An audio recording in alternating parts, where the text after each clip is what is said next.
Às 7 horas e 28 minutos, o Dia Nacional de Prevenção e Controle do Colesterol foi celebrado no dia 8 deste mês. O colesterol é um componente crucial dos nossos corpos e desempenhando um papel importante em várias funções fisiológicas e também exercendo um impacto significativo em nossa saúde.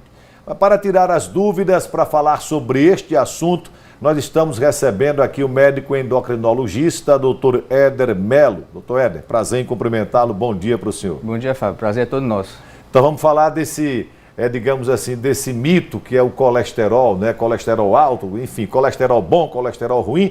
Então vamos começar com as perguntas aqui feitas pelo povo. Júnior Bonfim, lá de Salgado. Ele pergunta o que é colesterol e como ele afeta a saúde do coração. Então vamos lá. Bom dia, Júnior. Obrigado pela sua pergunta, né? Então vamos lá esclarecer o que é o colesterol. Primeiramente o conceito, né? O colesterol é um tipo de gordura fundamental para o bom desempenho do nosso corpo. Ele está presente na produção dos hormônios, os hormônios femininos, como o estradiol, como a progesterona, a famosa testosterona, o hormônio masculino, a presença nas nossas células, a presença da vitamina D, está muito relacionada à nossa imunidade. Então o colesterol é uma gordura. Então, ele é um problema? A princípio, não. O seu problema é o excesso do colesterol. Como é que ele afeta, respondendo a sua pergunta? O excesso do colesterol, ele vai fazer com que haja o aumento das placas de gordura nos nossos vasos sanguíneos. Pode entupir um vaso no coração, entupir um vaso a nível cerebral, a nível arterial e fazer as consequências que nós vamos comentar daqui a pouco, um pouco mais. O infarto agudo do miocárdio, o acidente vascular encefálico. É isso, vamos lá. O tema bacana. Vamos mais perguntas aqui. Beatriz Carvalho é do bairro Farolândia. Quais as diferenças? Exato. Então, a gente vai explicar um pouquinho sobre essas diferenças. O colesterol é uma gordura. Ele precisa de uma proteína para ser transportado. Quando ele é transportado na forma de LDL, o que é que acontece? Por que ele é chamado de colesterol ruim? Porque ele vai levar o colesterol do nosso fígado, onde é produzido a maior parte, para os vasos. E esse depósito nos vasos vai causando esse entupimento nos vasos. Já o HDL vai fazer exatamente o contrário. Ele vai fazer com que a gordura presente nos vasos se desloque para o nosso fígado, fazendo uma espécie de limpeza. Então, por isso a denominação colesterol bom. Enquanto isso, o HDL faz o trabalho oposto. O LDL leva o colesterol do fígado para os vasos, causando obstrução. Vamos lá, tem mais perguntas aqui. Rodrigo Santana, João Alves em Socorro. Quais são os níveis saudáveis de colesterol? Então, a princípio, o seu médico vai calcular os níveis de colesterol a depender do risco cardiovascular. Como regra geral, a gente considera um colesterol ideal menor do que 200 e um LDL menor do que 130. Isso quando nós falamos de paciente de baixo risco. Quando nós vamos estratificar esses pacientes, por exemplo, paciente com risco intermediário, a depender das patologias que tenham, se esse paciente é mais idoso, se esse paciente é hipertenso, se esse paciente tem outras patologias como diabetes, esse risco vai aumentar. E, consequentemente, o nosso rigor no controle do colesterol também vai aumentar. Por isso é importante essa avaliação periódica para que a gente possa calcular o risco e fazer o controle mais adequado.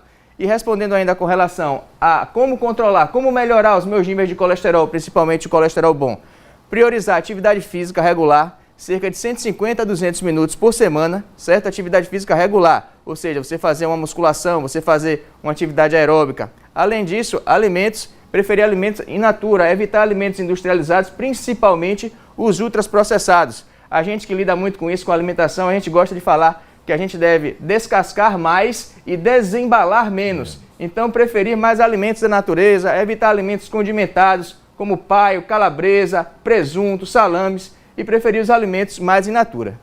Aliás, nos alimentos hoje tem escrito lá, é obrigação, alto teor, aí em gordura saturada. Esse corra longe. Evite, deixe esses alimentos para uma situação muito eventual, esporádica. Porque a gente sabe aquela bresazinha quando tem um churrasco e tal, então, né? Não, todo dia, né? Não pode ser todo dia. A gente gosta de falar assim, Fábio, quem tem regra tem direito a ter exceção. Você vai fazer uma celebração com seu pai, com seu filho, eventualmente você comer um alimento industrializado, ok. Mas a sua rotina, ela deve ser com alimentos menos industrializados. Porque comendo bem, todo mundo vai poder fazer aquela exceção uma vez ou outra. O que não pode é a exceção se tornar o quê? Regra, né? Vamos lá, tem mais perguntas aqui.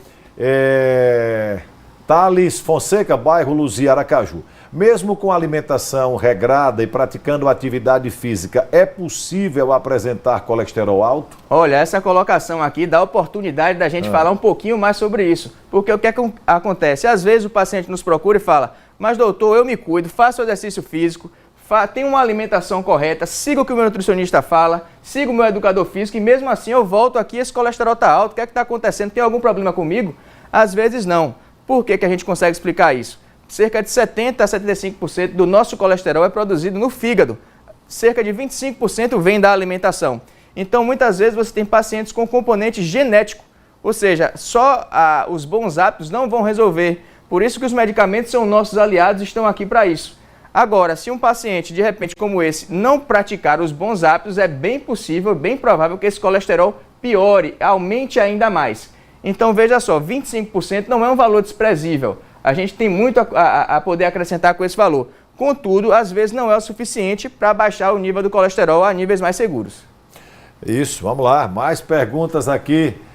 Todo mundo aqui acompanhando atento, todo mundo acompanhando atento.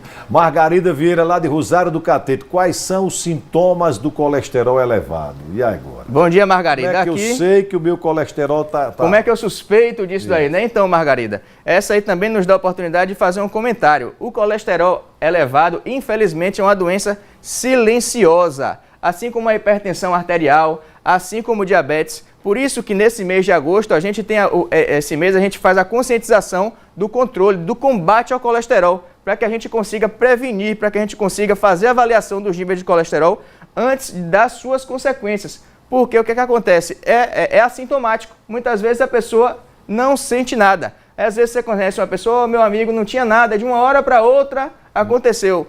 Muitas vezes não foi de uma hora para outra.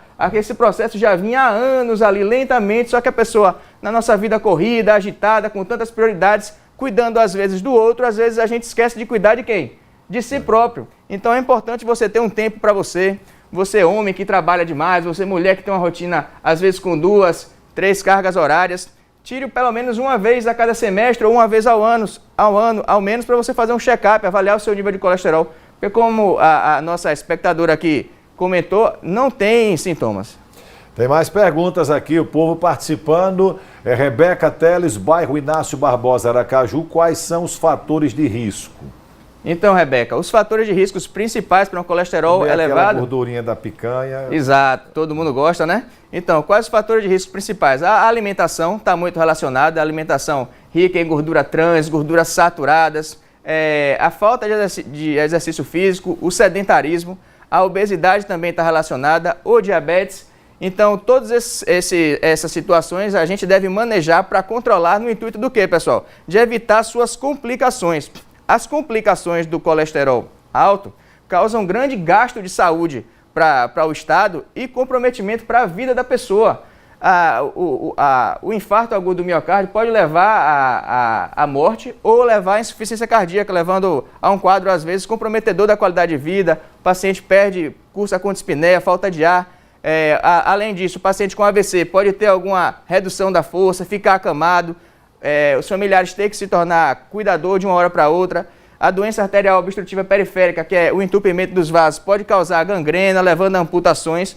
Então veja só quantas complicações e situações que geram muitos gastos e comprometimento para a vida da pessoa. Então por isso é importante você sempre controlar o seu nível de colesterol e agir na atividade física e na boa alimentação.